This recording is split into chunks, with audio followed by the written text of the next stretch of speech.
Aerial crisis in Venezuela, U.S. siege intensifies. Airspace closure, military maneuvers, and diplomatic pressure. Welcome to the Geopolitics Update channel. Monday, December 1, 2025. The President of the United States announced the total closure of Venezuela's airspace, an unprecedented measure in its scope. For analysts, this is not merely about air safety, but a calculated move to accelerate a political transition in Caracas. The decision comes amid accusations that Nicolas Maduro's government is involved with the so-called Cartel of the Suns, classified by Washington as a criminal organization, raising suspicions about hidden connections between political power and illicit networks. The air blockade occurs in parallel with military maneuvers in the Caribbean, mobilizing thousands of soldiers and the world's largest aircraft carrier. Officially, the United States claims the objective is to contain drug trafficking, but observers emphasize that the true intention is to pressure Maduro and reduce his escape routes.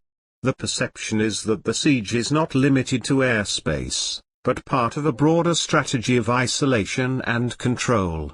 In Caracas, Maduro reacted with a fiery speech, declaring that Venezuela faces a decisive moment for the survival of the republic. He called on citizens and the armed forces to defend the territory, denouncing what he described as imperialist aggression and psychological warfare. Analysts note that the rhetoric seeks to maintain internal support but also reveals fear in the face of international pressure and the possibility of defections. The Venezuelan government denies any link to drug trafficking and insists that the Cartel of the Suns does not exist, classifying the accusations as an attempt to justify regime change. U.S. authorities, however, maintain that Maduro and senior members of the armed forces lead the organization. This divergence fuels theories about behind-the-scenes disputes and who truly controls illicit flows in the region.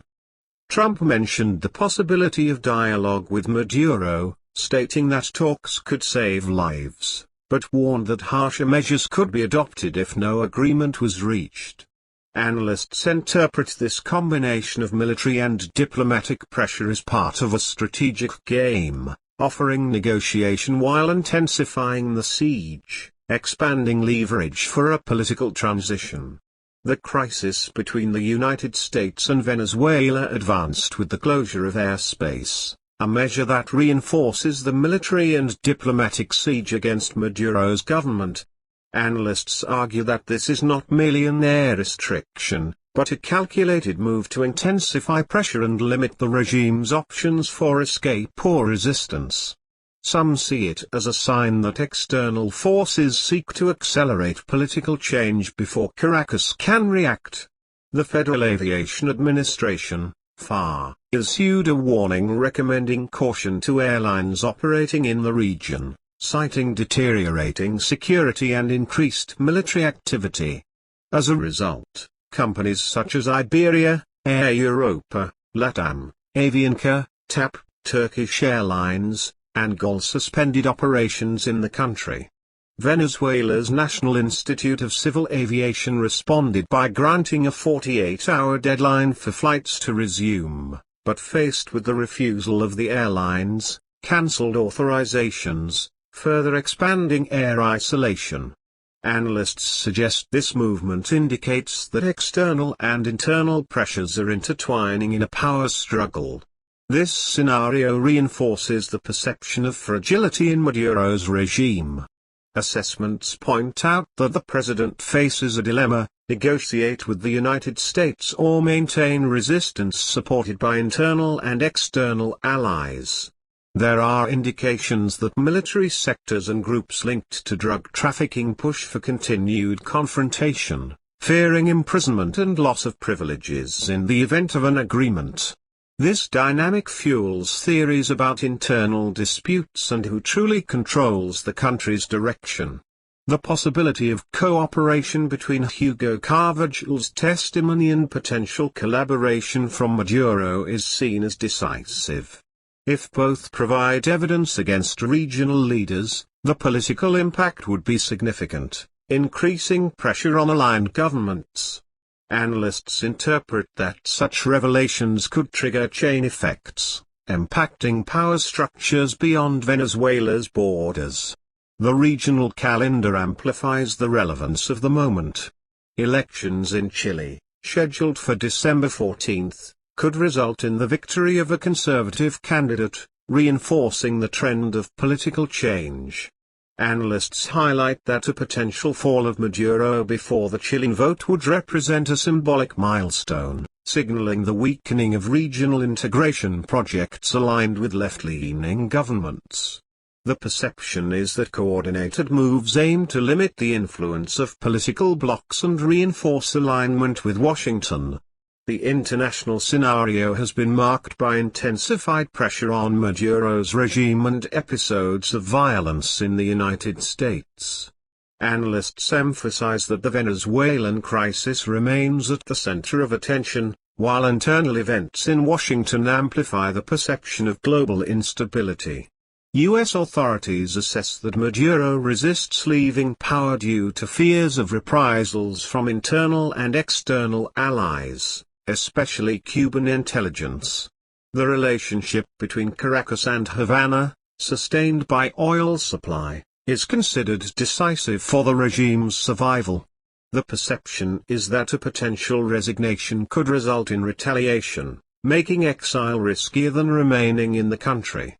Meanwhile, reports indicate persecution of opponents, including the disappearance of relatives of parliamentarians critical of the government, amplifying allegations of human rights violations. U.S. Southern Command released images of F-18 fighters taking off from the aircraft carrier USS Gerald Ford, currently positioned in the Caribbean as part of Operation Southern Spear.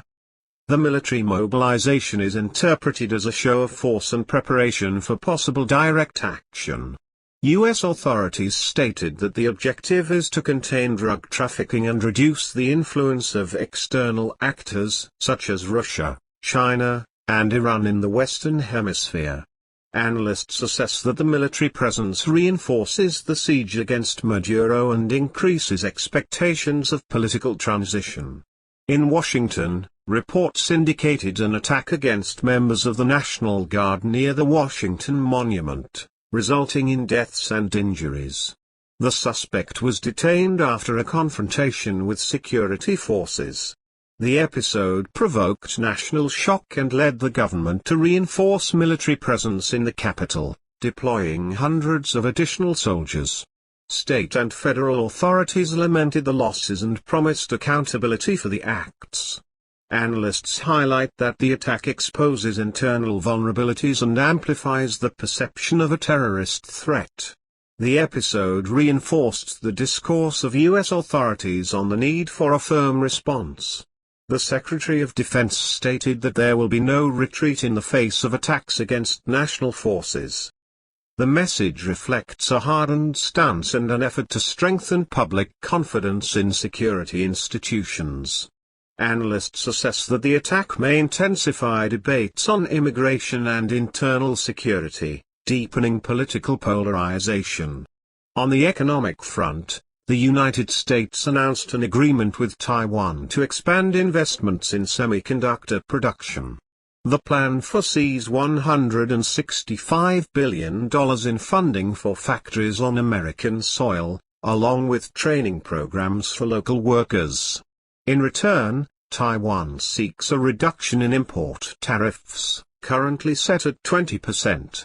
Analysts evaluate that the initiative reflects Washington's effort to reduce external technological dependence and strengthen strategic supply chains. The agreement is interpreted as a response to growing global competition in the technology sector. New information reinforced the perception of global instability. A military simulation conducted by China demonstrated the ability to block Starlink signals in the Taiwan region. Analysts assess that the episode is not limited to a technical exercise but raises suspicions of real-scale cyber warfare testing. The possibility of interference in strategic systems expands the debate on technological vulnerability and the limits of the invisible war unfolding behind the scenes. Meanwhile, documents released in the United States revealed messages involving political authorities, increasing questions about institutional transparency. Reports also mentioned discussions on revalidation of the Iraqi currency amid financial speculation. For analysts, such revelations reinforce the perception of internal and external disputes around economic and political systems, suggesting hidden interests at play. In Ukraine, authorities acknowledged limitations in reversing the situation on the battlefield.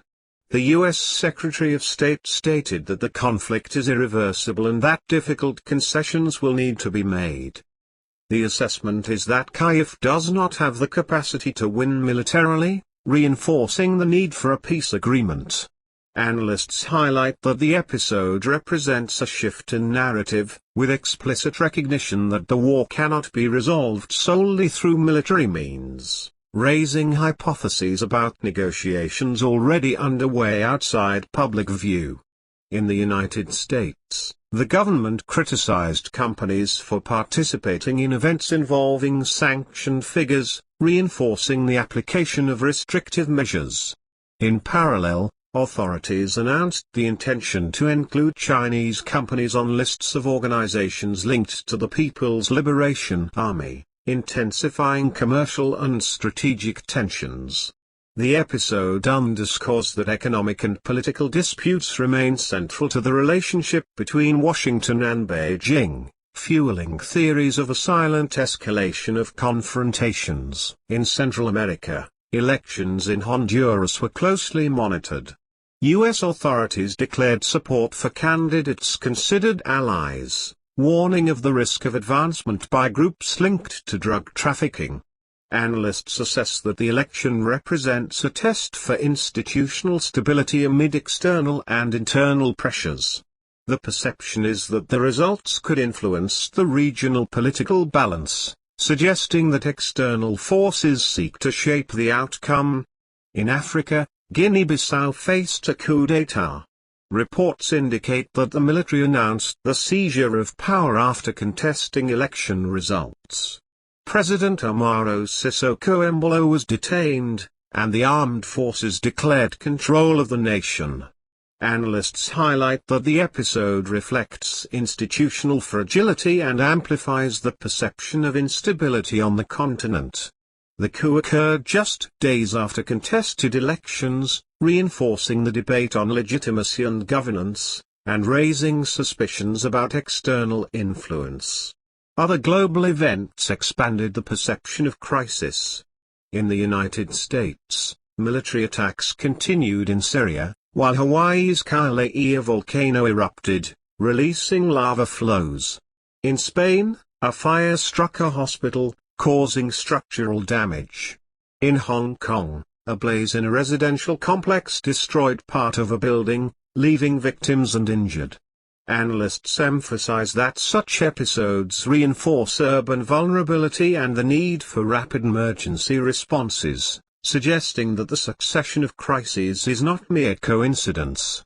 In El Salvador, security measures implemented by the government reduced crime rates, highlighted as an example of hardline policies. The episode is interpreted as an attempt to consolidate internal stability amid regional challenges, but also as a sign that governments seek to reinforce control in moments of uncertainty. End of the report, folks. Don't forget to subscribe, turn on notifications, and join the conversation in the comments.